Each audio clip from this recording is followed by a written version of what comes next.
Back to the question that Nathan asked, which was, did they have some intelligence this was going to happen? Your sense is they knew something was going to happen. They didn't know who, what, where, when, why or how. Well, this is, of course, why we need an independent inquiry as well, under subpoena as well, so that we get witnesses and documents coming out under oath to establish exactly what happened. Do you want my prediction? We have been through all of this before with the Warren Commission report. No matter how many inquiries there are, no matter how many things established, whatever truth people will accept, there is always going to be a group of people who say, this isn't the whole truth. There's always going to be somebody. With the case of the Kennedy assassination, that group of people who said we were not told by the whole truth by the Warren Commission was actually the US Congress. The final, most detailed inquiry into the Kennedy assassination was by the US Congress, and they concluded that there, and I quote, probably was a conspiracy. That is the final word. Now, nowadays, you know, nobody likes to admit that, especially not in America, because they've set up this theory, they've set us this concept of people who don't agree with the American government, who think the American government lies, and they call them conspiracy theorists.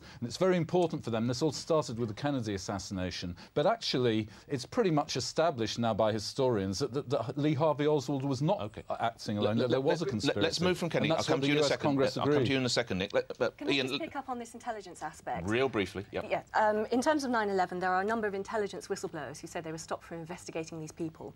But this is not new. I mean, there have been so many cases where intelligence agencies and state agencies have got their hands dirty with false flag terrorism. We've had this stood up time and time again with the Litvinenko whistleblowing, with false flag terrorism in Northern Ireland that's been stood up in 2 judicial inquiries. But, I mean, you were with MI5. There must be an incredible number of threats and perceived threats and all sorts of activity all the time, some of which you just haven't got the manpower or personnel, whatever we're meant to say these days, to actually address or assess them all. Absolutely. Of course, you have to make a decision. But there are also cases where they get involved in actively allowing something to happen or actually paying or promulgating something to happen, which is what we get whistleblowers coming out and saying time and time again. False flag terrorism is a historic reality. I'm going to ask you in a second the question I'm going to put to Ian. What do you think happened, Ian Henschel? I don't know. I don't know. I think... You don't buy terrorists? Yeah, I think very likely. The question is, I mean, everybody says, well, we all know Osama bin Laden did this. That may be true. The question is, who was pulling the strings behind Osama bin Laden? For instance, now what I did in my second book was I did a lot of research into the paper trail, and you find this amazing... Osama bin Laden lived a charmed life. It was the CIA who helped him get out of Sudan, back over to Afghanistan. There was a guy from the Defense Department trained his personal bodyguard. You know, they organised his...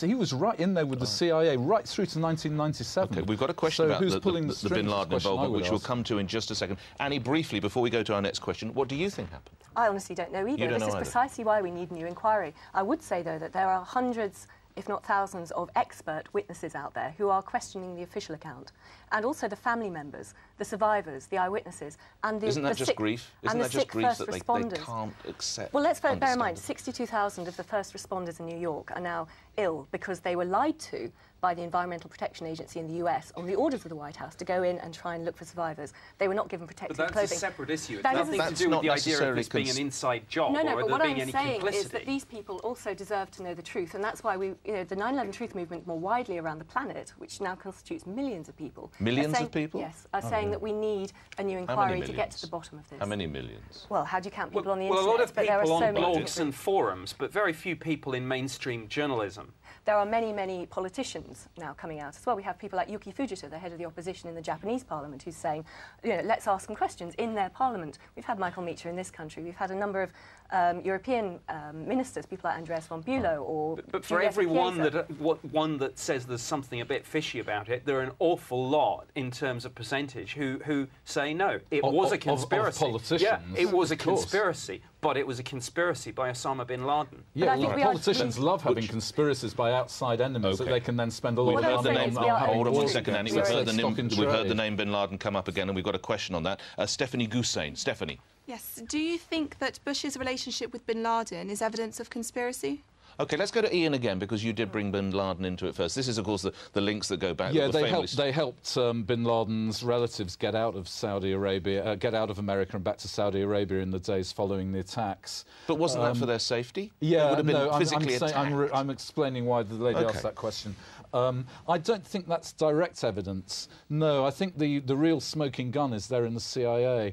I reckon that an inquiry that was armed with subpoena powers to investigate the CIA operations department, who were instrumental in stopping the FBI from stopping the terrorists. The FBI, as Annie was saying, they were onto these terrorists. They were onto some of them. They were onto some of them. They weren't onto all of them. They were onto at least 2 groups of the alleged terrorists, and they were very strenuously prevented by a Bush ally neocon who was planted in the Justice Department, and also by the CIA quite illegally refusing to give evidence to the FBI when they demanded. And now let's let Nick Pope refute that. I think what you often see, and Annie, I'm sure, will bear this out from her experience, is it's very fierce interagency rivalry.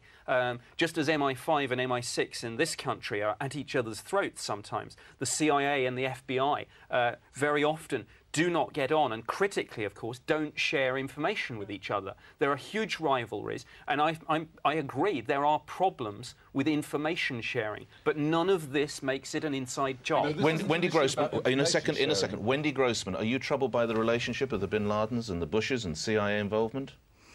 I'm troubled by many things that my country has done internationally over the years. But specifically this. It does not make me think that Bush had anything to do with blowing up the World Trade Center or the Pentagon.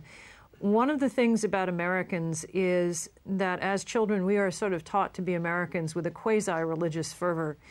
And it is very hard for me to believe that anybody who works in the security services, who has passed the security clearances, who has become president, these people, I do not like the current administration, and I did not vote for Bush, but I certainly don't think that he is going to blow up America.